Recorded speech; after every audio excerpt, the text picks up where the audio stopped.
The sea holds secrets. For millennia, it has swallowed ships, cradled empires, and guarded mysteries that defy understanding. But sometimes, just sometimes, the ocean yields its treasures. It offers up fragments of the past that challenge our perception of history and the very limits of human ingenuity. Imagine an object pulled from the inky depths of the Mediterranean, an object so complex, so baffling, that it has been called the world's first computer. An ancient marvel that has sparked debate, ignited passions, and led to a century-long quest to decode its secrets. We need to find shelter. The storm's closing in fast. Captain, what about Antikythera? It's not far from here. Aye, Antikythera it is. Secure the gear. Elias, get ready to dive once we anchor. The crew nods, trusting their captain's judgment. Be careful. The sea can be unpredictable. Captain, there's something down here. You won't believe it. What is it, Elias? What do you see? It's like nothing I've ever seen. We have to bring it up. Bring him up. We need to see this with our own eyes.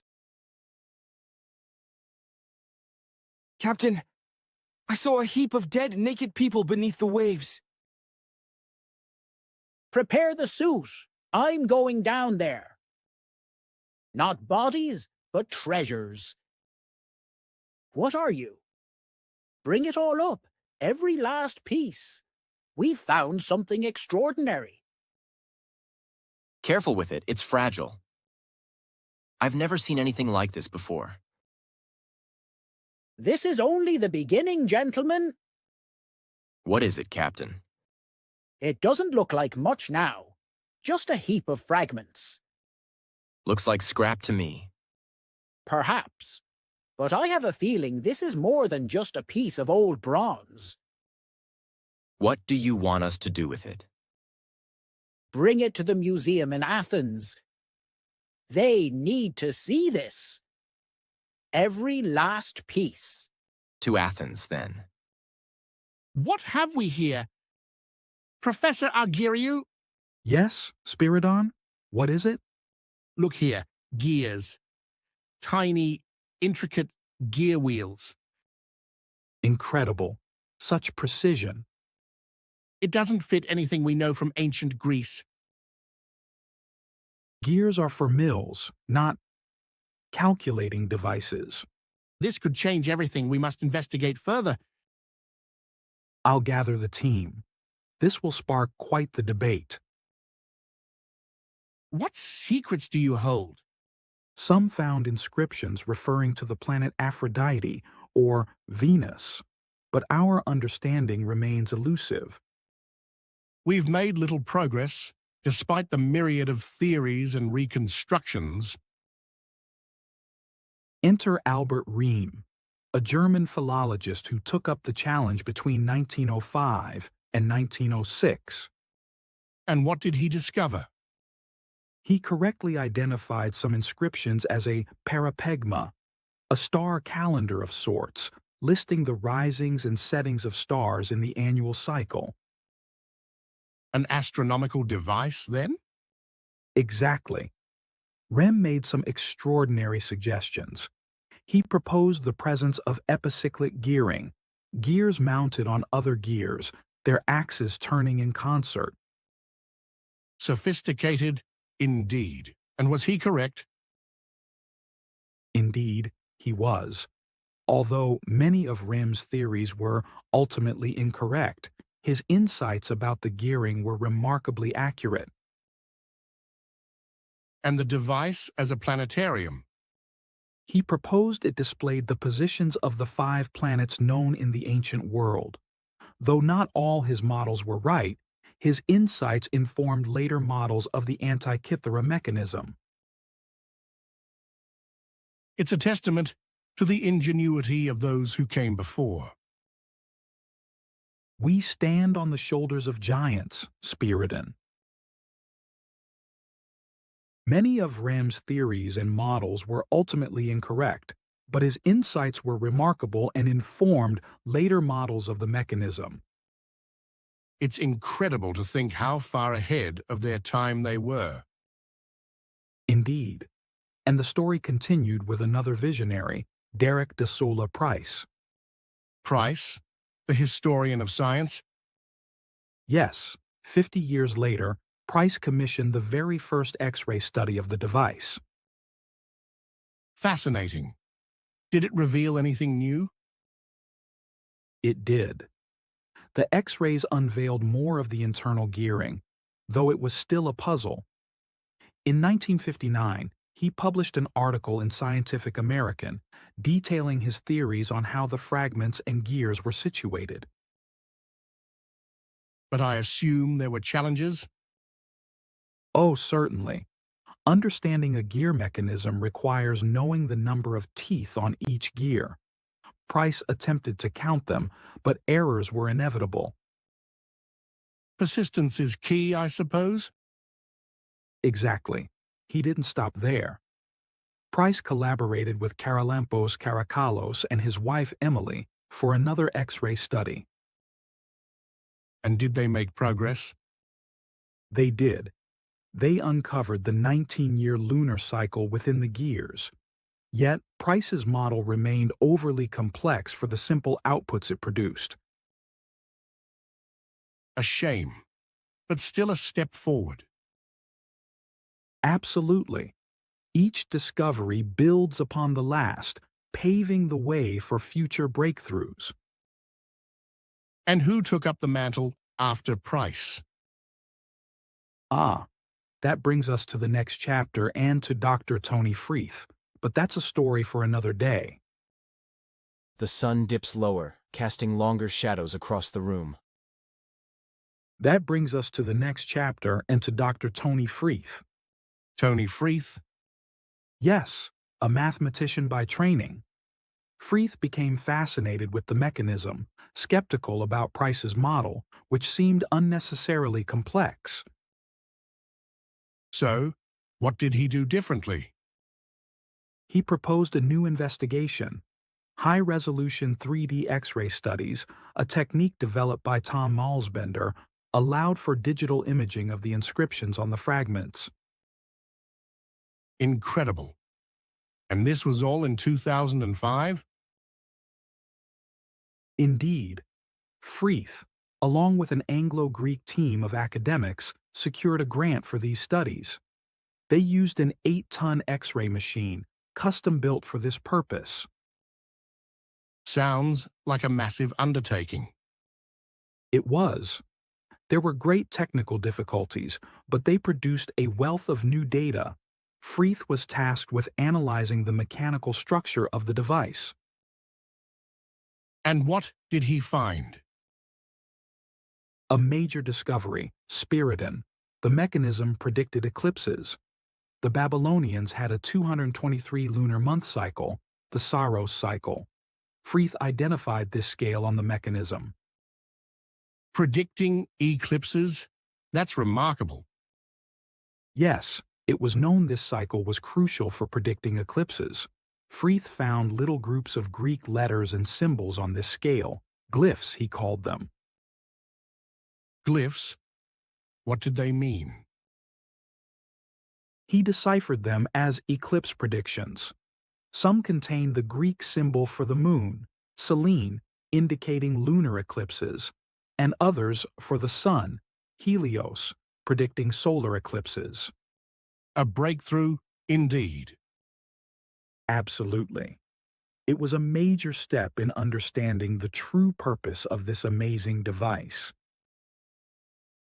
And thus, the mysteries of the past unravel, one discovery at a time. A portable cosmos, you say? Precisely. The Antikythera Mechanism was no mere collection of gears and dials. It was an analog computer of sorts, a testament to the ancient Greeks' understanding of the heavens. How did it work? The device calculated the positions of the sun and moon, predicted eclipses, and even indicated the dates of the ancient Panhellenic Games. It had dials on both the front and back sides. What about these dials? The front dial had two concentric circular scales. The outer scale had 365 subdivisions, naming the 12 Egyptian months in Greek. The inner scale had 360 subdivisions for the 12 zodiac constellations. And how did it account for time? An operator could rotate a shaft linked to the moon's pointer, moving two pointers to indicate the positions of the sun and the moon. Underneath, there were 365 holes to account for leap years, allowing the scales to move by one hole every 4 years. Ingenious.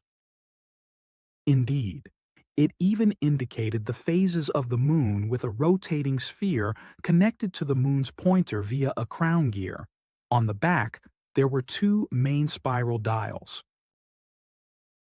The Metonic cycle? Exactly. The upper spiral was a 19-year calendar following the Metonic cycle, named after Meton of Athens. There was also a pointer indicating when a day needed to be removed every 76 years due to an error discovered by Kallippos. And the Saros cycle?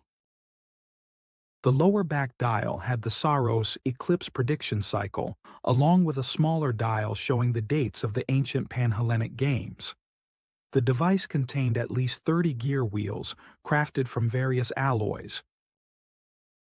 All this knowledge, coded in a single device. Yes, and all the inscriptions, likely carved by the same hand, conveyed astronomical and daily calculations. The mechanism was housed in a rectangular frame, displaying data on both sides. It was probably constructed on the Greek island of Rhodes. A marvel of its time, indeed. And a testament to human ingenuity. The precision of the gears is astounding. Many have more than 60 teeth, crafted with meticulous detail. Remarkable. Such work must have required a team of skilled craftspeople, perhaps in a dedicated workshop. Indeed, the sheer effort to hand-make each gear tooth, engrave the inscriptions, and create the scales. It's almost beyond imagining. And the knowledge, the skill. Incredible. The creator was likely a mathematician or an astronomer, perhaps inspired by the likes of Archimedes. A luxury item, then. An object of great value. Yes, a testament to the remarkable craftsmanship and scientific prowess of its time. An extraordinary achievement for any era. Do you believe it was merely a novelty item for the wealthy? No, I think not. I suspect it was the brainchild of a great scientist. The mechanism. It mapped the movements of celestial bodies, including the moon and the planets. The planets have such erratic paths, almost whimsical in their loops. Exactly. And that intricate motion was ingeniously captured through epicyclic gearing. It was undoubtedly a predictive device, charting the relative paths of the stars and forecasting eclipses. Some might argue it was just for demonstration. Perhaps, but I believe it served a more practical purpose. The level of detail. It speaks of intent, of utility. A testament to a mind that saw the heavens not just as inspiration, but as a puzzle to be solved. It's remarkable, isn't it? To think that such complex calculations were performed without human intervention. Indeed, the Antikythera Mechanism was able to determine the positions of celestial bodies at any given time, all through mechanical means. Using trigonometry, no less, It seems the ancient Greeks were far ahead of their time. Absolutely. The device was essentially a mechanical calculator for trigonometry. Hipparchus, as you know, was developing this very branch of mathematics during its creation. It's a testament to their understanding of astronomy and mathematics, all meticulously engineered into a single device. Such advanced knowledge, elegantly combined. It's no wonder it has captivated scholars for generations. To find the positions of astronomical bodies at a particular time requires complicated mathematical calculations. But the mechanism was able to do this without the need for manual calculations. The device was essentially able to perform calculations for trigonometry, using a series of gears and dials. There is evidence that trigonometry was being developed at the time, particularly by Hipparchus, the great Greek astronomer. The mechanism showed a very advanced knowledge of astronomy, mathematics and engineering, all combined in a single device. Do you think we'll find more fragments, Professor? There's always a possibility. The original divers in 1900 and 1901 only recovered about half of the internal gearwork. And the rest of the mechanism? A much smaller fraction, unfortunately. They've made several dives since then. Even Jacques Cousteau took a look in the 50s and 70s. And more recently? In 2012, a new excavation began, but the goal wasn't to find more pieces. They hoped if anything significant remained, it might still be out there. But so far, nothing. Nothing? Not even a hint? No further parts. It's like searching for a needle in the ocean's haystack. Perhaps one day, someone will find what we've missed. Perhaps. Until then, we have the pieces we do, and the stories they tell. Some say it was crafted near the time of the wreck, around 60 to 70 BC. Yet others, like Tony Freeth, argue it was built much earlier, in the late 3rd century BC. And what of Cicero's writings? Ah, yes, Cicero. He mentioned 2 devices made by Archimedes, and another by Posidonius, the head of the Rhodes philosophy school. So these devices, they tracked celestial movements? Indeed, tracking the sun, moon, and planets, predicting eclipses, very much like the Antikythera Mechanism. And you believe Cicero's accounts were first-hand? It's likely. His descriptions are remarkably detailed. Ah, the Antikythera Mechanism. A marvel of ancient ingenuity, wouldn't you say? Indeed. It's a testament to their advanced thinking and capabilities, far beyond what we ever imagined possible for their time. Yes, it forces us to question the limitations we believed were inherent in ancient technology. It's almost as though it bridges the gap between the scientific world and mythology. The device's complexity and precise astronomical functions do lend it an almost magical quality, don't they?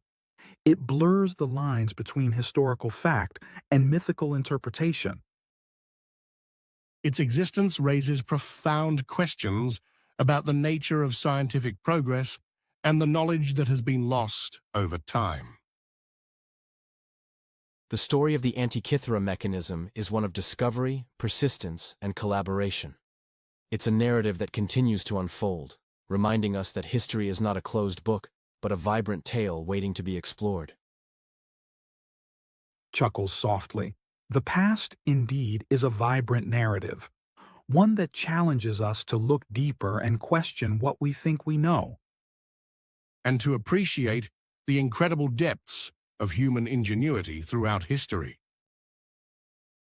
What other secrets lie hidden beneath the waves, waiting to be discovered? The mysteries of the Antikythera Mechanism offer a tantalizing glimpse into the astonishing capabilities of ancient civilizations. A reminder that some of the greatest discoveries are still waiting to be found.